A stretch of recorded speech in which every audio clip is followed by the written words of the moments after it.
Pernah nggak sih kita ngerasa ada yang aneh, kayak ada jarak gitu antara ajaran agama yang kita tahu itu indah banget sama kenyataan yang kita lihat sehari-hari? Nah, ada sebuah buku menarik nih, judulnya Tuhan Mencintai Kita, yang coba ngebahas soal ini. Yuk kita coba bedah bareng-bareng gimana buku ini mengungkap prinsip-prinsip penting Al-Quran yang, ya, sering kita omongin, tapi sayangnya sering juga kita lupakan dalam tindakan. Wow, penulisnya langsung membuka dengan pengamatan yang dalam banget dan mungkin terasa familiar ya. Kutipan ini kayak menyuarakan kegelisahan kita semua. Kok bisa ajaran tentang cinta dan kasih sayang malah seolah tenggelam sama cerita-cerita konflik? Nah, pertanyaan inilah yang jadi pemicu seluruh pembahasan di buku ini. Oke, untuk jawab pertanyaan tadi, kita harus lihat ke akar masalahnya. Nah, disinilah letak pesan Quran yang terabaikan itu. Penulisnya melihat ada semacam korsleting antara apa yang diajarkan sama apa yang kita lakukan.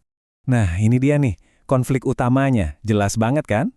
Di satu sisi, kita selalu diajarin diingetin soal Ar-Rahman Ar-Rahim, Tuhan yang Maha Pengasih lagi Maha Penyayang. Tapi, lihat deh kenyataannya. Di sisi lain, yang kita lihat malah permusuhan, perang, rebutan kuasa, jomplan banget kan? Jadi, masalahnya tuh di mana? Menurut penulis, bukan ajarannya yang salah. Sama sekali bukan. Masalahnya itu ada di prakteknya. Konsep-konsep yang paling dasar ini seringnya cuma sampai di mulut aja. Diucapin, tapi nggak benar-benar dipahamin, nggak diresapin, dan yang paling penting, ya nggak dijalanin. Terus, solusinya gimana dong? Nah, buku ini ngajak kita buat balik lagi ke fondasi, ke hal yang paling dasar banget. Yuk kita lihat gimana pemahaman yang lebih dalam soal kalimat tauhid bisa mengubah cara pandang kita. Kita semua pasti udah hafal banget sama kalimat ini. La ilaha illallah. Artinya, tidak ada Tuhan selain Allah. Nah, kalimat inilah yang jadi pusat dari semua argumen di buku ini. Tapi, tunggu dulu. Ini bukan sekedar kalimat biasa. Penulisnya benar-benar nekenin kalau ini tuh bukan cuma buat diucapin. Ini adalah semacam panduan lengkap buat hidup, peta jalan buat setiap hal yang kita lakukan dan putuskan. Terus gimana cara praktiknya? Gini, menghayati la ilaha illallah itu artinya kita berusaha meniru sifat-sifat Tuhan dalam kehidupan sehari-hari. Contohnya, jadi orang jujur karena Tuhan itu Al-Mu'min, jadi orang yang lembut karena Tuhan itu Al-Latif, bijaksana dalam bertindak karena Tuhan Al-Hakim, dan selalu bertanggung jawab karena Tuhan itu Al-Wakil. Nah, kalau kita udah paham sedalam ini, ternyata efeknya kemana-mana loh. Kayak efek domino gitu. Ini bakal bikin kita mikir ulang soal definisi istilah-istilah penting lainnya yang mungkin selama ini kita salah paham.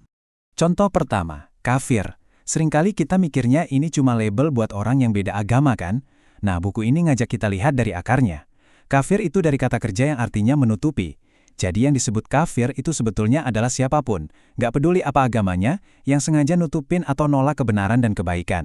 Terus, musyrik. Ini juga maknanya luas banget, nggak cuma soal nyembah patung.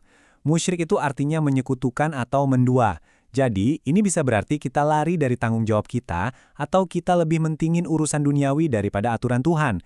Intinya menempatkan sesuatu sejajar dengan Tuhan. Dan yang terakhir, munafik. Bukan cuma soal bohong, ini lebih ke soal hipokrit. Jadi tindakan luarnya kelihatan soleh, kelihatan baik, tapi niat di hatinya beda, nggak tulus. Seolah-olah berbuat baik karena Tuhan, tapi ternyata ada maunya. Oke, setelah kita ngerti konsep-konsep tadi, sekarang kita coba lihat ke dalam diri kita sendiri. Penulis buku ini ngebagi manusia jadi 3 bagian penting. Ada 3 nih komponennya. Pertama, roh, ini koneksi kita sama yang di atas. Kedua, jiwa, ini pusatnya emosi dan pikiran kita.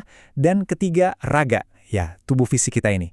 3-tiganya ini nyambung dan ngebentuk kita jadi satu kesatuan. Kenapa sih ini penting buat dibahas? Soalnya kalau kita ngerti dan bisa ngejaga keseimbangan antara 3 hal ini, spiritual, mental, dan fisik, itu jadi kunci buat ningkatin kualitas hidup kita, biar jadi manusia yang seutuhnya. Nah, pemahaman diri ini ujung-ujungnya ngebawa kita ke tujuan yang lebih besar, yaitu peran kita di bumi. Yuk kita bahas soal konsep menjadi khalifah. Kata khalifah ini sering banget disalahartikan. Buku ini ngasih pemaknaan ulang yang keren banget. Khalifah itu bukan cuma gelar buat raja atau presiden. Bukan, tapi ini adalah tanggung jawab yang dipikul sama setiap kita, setiap manusia, tanpa terkecuali. Dan jadi khalifah itu nggak usah yang muluk-muluk loh. Ini contoh-contoh praktisnya. Jaga kebersihan lingkungan, kelola alam sekitar kita, ikut program penghijauan, atau bahkan hal sesimpel ngurus administrasi dengan tertib. Itu semua udah bagian dari tugas kita sebagai khalifah. Pada akhirnya, semua yang kita bahas tadi, mulai dari paham tauhid, kenal diri sendiri, sampai ngejalanin peran sebagai khalifah, semuanya itu ngarah ke satu tujuan utama, dapetin cintanya Tuhan. Kutipan ini benar-benar nyentuh banget ya. Bila kita paham akan cintanya, kita akan meneteskan air mata.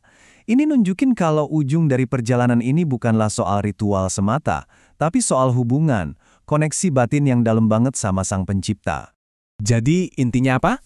Pesan utama dari buku ini simpel tapi ngena banget. Iman yang sejati itu buktinya bukan dari kata-kata, tapi dari tindakan. Tindakan yang nunjukin kejujuran, tanggung jawab, dan rasa sayang ke semua makhluk ciptaannya.